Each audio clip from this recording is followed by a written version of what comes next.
All right, good night, ladies and gentlemen. The news coming out is that the former President Donald Trump has been shot at. There was an assassination attempt upon his life. The thing is, who shot Donald Trump? I have a video that I'm going to release just now that is indicating who pulled the trigger. And not just who pulled the trigger, but where is this gentleman from? We don't know exactly why he actually did it, but we know that our news media over the past several years have been spewing out a lot of hate with regards to Donald Trump. It is evident that our news media and several other individuals who continue to spew hate is responsible for the kind of monster that they have created within the society. They should be held responsible for the kind of monster that they have created within the society. It is important for us to understand that what we speak actually matters. What we speak actually matters. And to hear over the past couple of years the kind of hate, the kind of rhetoric that has been going through the news media, the different media houses, it is very important that we understand that this is the result of that kind of information that has been coming out from them. We see that these individuals have no idea the kind of monster that they're making within the society because of the kind of rhetoric that they have been pushing.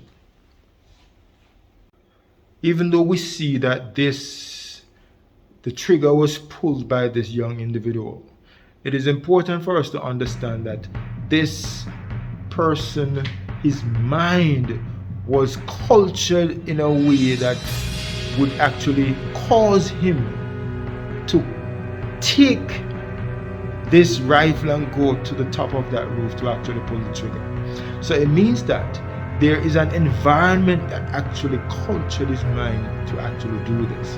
So it's important for us to understand that it's not just a one individual that have actually decided to just go and take this on to himself. There are others who are responsible.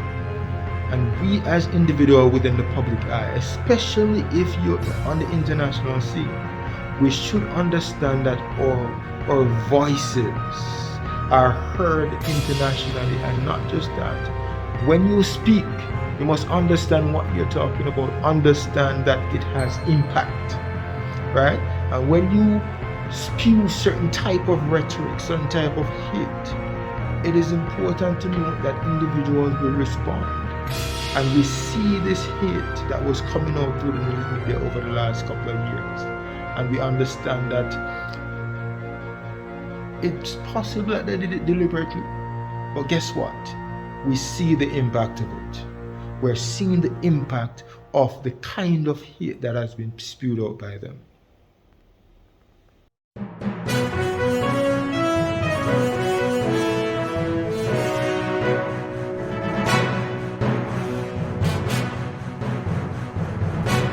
International News Report, July 14, 2024, Butler, Pennsylvania. Shooter of former President Donald Trump identified. Who shot Donald Trump? The FBI has identified the shooter involved in the assassination attempt on former President Donald Trump as Thomas Matthew Crooks, a 20-year-old from Bethel Park, Pennsylvania. Bethel Park is a small town in Allegheny County, located just outside Pittsburgh with a population of approximately 30,000. Law enforcement officials confirmed that Crooks was armed with a semi-automatic AR-style rifle. Sources indicate that the weapon was legally purchased by and registered to Crooks' father, Matthew Crooks. Crooks graduated from Bethel Park High School in 2022. School officials have expressed their commitment to cooperating with law enforcement in the investigation and have extended their condolences to those affected by the tragic event. A former classmate, Jamison Myers, who was a member of the school's varsity rifle team, spoke to a U.S. news source saying that Crooks had tried out for the team during his freshman year, but did not make the junior varsity roster. Crooks did not return to try out for the team in subsequent years. The assassination attempt. The assassination attempt occurred on Saturday night at a campaign rally in Butler, Pennsylvania.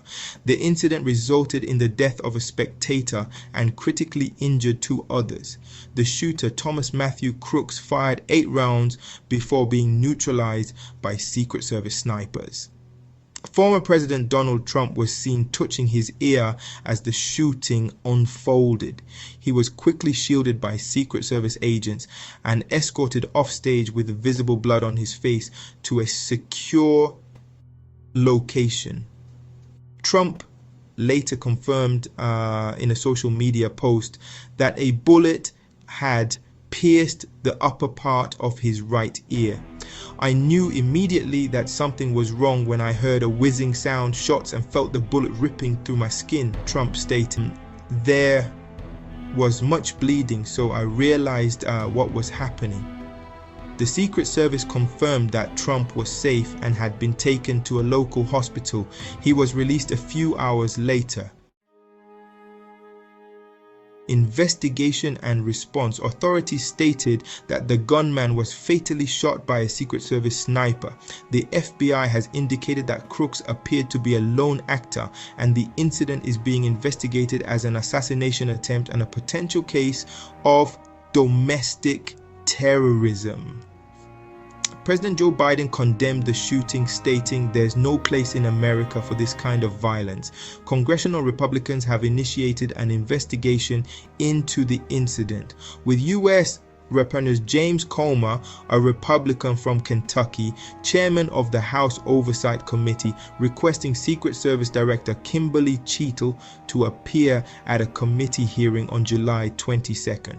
The Trump campaign announced that the former president, now out of the hospital and at his golf club in Bedminster, New Jersey, plans to attend the Republican National Committee in Milwaukee this week as scheduled. He is expected to receive the GOP's formal nomination as its 2023 presidential candidate on Thursday.